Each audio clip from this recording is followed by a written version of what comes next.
So what has been making headlines tonight, or rather during the day in the world of business, the East African Grain Council projects that maize harvest this year will be lower by 60% due to high fertilizer prices and increased consumption of green maize. The council's executive director, Gerald, Masila, is calling on the government to consider allowing importation of maize from outside the East African community to bridge the deficit.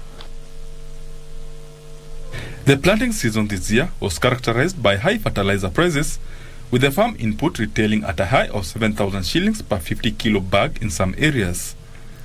This saw smallholder farmers who could not afford the farm input reduce the acreage they put under maize.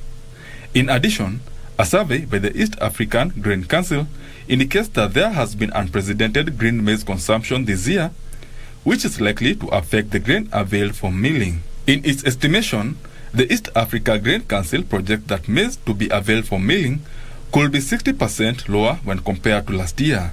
This time round, we have seen very high consumption and trading of green maize, which means that the final crop we expect of dry maize that will get into our stores and get into trading will be much lower than normal. Based on this, the Council is calling for immediate interventions to bridge the anticipated deficit through, among others, importation from outside East African community. We are aware that Tanzania has been able to export their maize outside the region at very competitive prices, and so that is another red flag that as we also still depend on the region to bridge the gap, we still must look inward.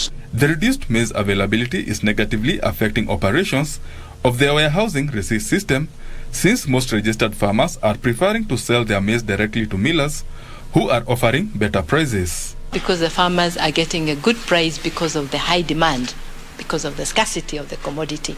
They're quite happy to take that money now. However, we will get back to our levels of productivity. The Warehousing Receipt System Council is in the process of setting up cold rooms to target perishable horticultural farm produce. Benson Druba reporting for Prime Edition.